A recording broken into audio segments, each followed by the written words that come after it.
Welcome back to The Extract. I'm Kyle Meyer, and next to me is Joe Wagner. Joe How are Wagner, ya? friggin' pleasure, man. This is too cool. Likewise. Holy crap. Thank you for squeezing a few minutes with us today.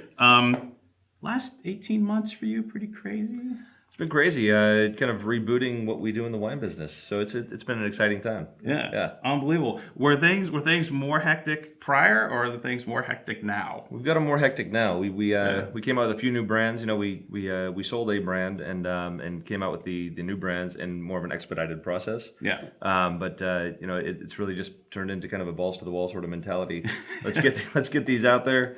Let's show people the wines that we were planning on showcasing and move on. Yeah. So it's been great. We're expanding throughout the state in California, really focusing on our farming operations and looking at more ground in some of those premium regions. So Santa Rita Hills has been one of key interest. And Yeah. man, great wines coming out of there. So really enjoying what we're doing down there and planting some more vineyard down there in the near future.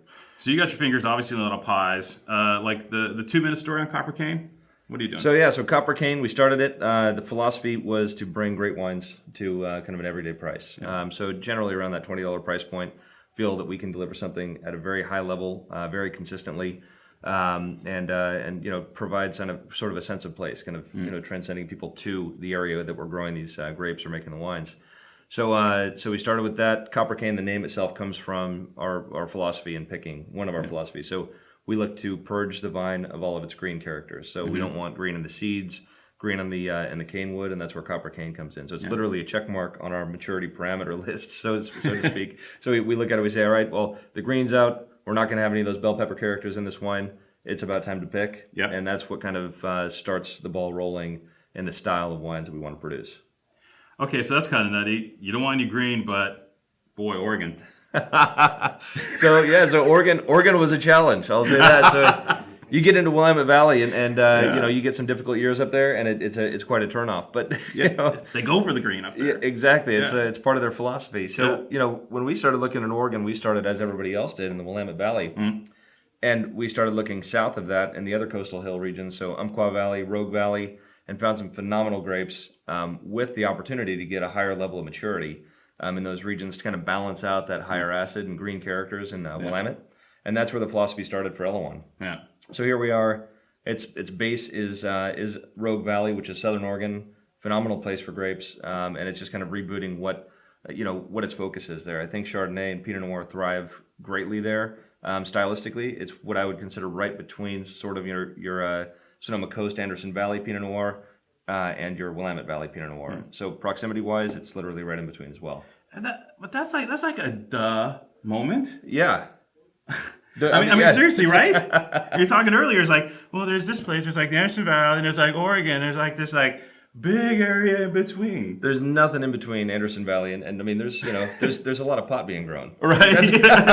Hey, I'm just a love machine, and I don't work for nobody but you. And typically pot ground, I think, is pretty good vineyard ground. So we'll see where it goes from here. Oh, that's killer. Well, that's ridiculous. The you know, and it does come back to farming, doesn't it? It always, you know, because there's you know, it's these are brands. They're established brands already. It's an exciting project, but in the end, I mean, you guys from the earliest days with your grandfather, etc. It goes back to farming. It all started there, and that's kind of what our core of the business is still. So if you don't get it right in the vineyard, you're not going to get it right in the winery. That's period. There's no other options there. Bowen is a brand we're just launching now, and the philosophy behind that brand comes from a quote from Senator Daniel Webster in 1840, which I don't think he applied it to the wine industry back then, but it makes a lot of sense. And part of that quote is that when tillage begins, other arts follow. And he's talking about kind of the farmers being the founders of human civilization, which in a lot of ways holds a lot of truth. Yeah. So we look at it from that perspective and thought, let's take this philosophy and really, continue to focus on that and apply it to all of our wines. And in the wine industry, it's truly an art form, but it does come from ag, and it's one of those items, or maybe one of the only items out there that you can take a site in a certain vintage and continue to revisit it for even a century to come. It's pretty cool. And it's always changing. Yeah. So, So we have farming on multiple levels here because you have basically this brand new project here in Oregon, which you're doing like crazy stuff there. Then you got the Russian River Valley, which is more kind of straight up. And then I mean, when you're farming Old Vine Zinfandel, what's the difference there? Is it just a hands off? Is it even more intense in some ways? I'd say it's you're more at the whim of Mother Nature in that case. So dry farmed typically, they're old vines. The vines dating in our Sonoma bottling go back to 1865, so the year Abraham Lincoln was assassinated, which, putting it into perspective, it's a long time ago. But they've got so much character, and showing that character through in a wine is one of those very unique aspects of Zinfandel. And Zinfandel is one of the very few varietals that's really withstood the test of time.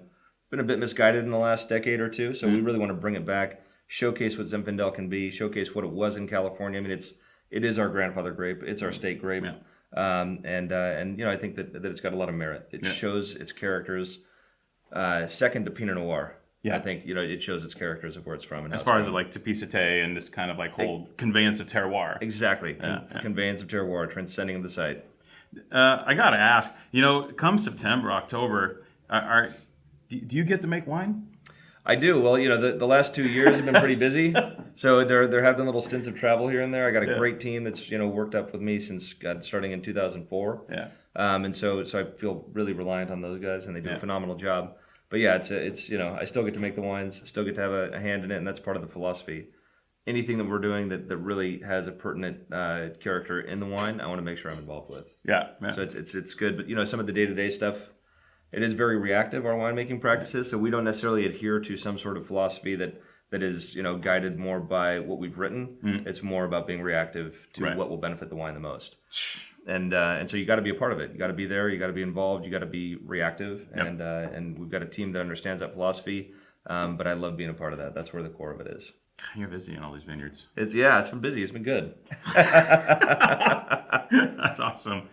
So and then finally, I want to talk a little bit about, you mentioned earlier Santa Rita Hills, because as this new project kind of blossoms and things kind of fall into place and everything starts stacking in based on your business plan, et cetera, et cetera. What are a couple of the exciting things to look forward to?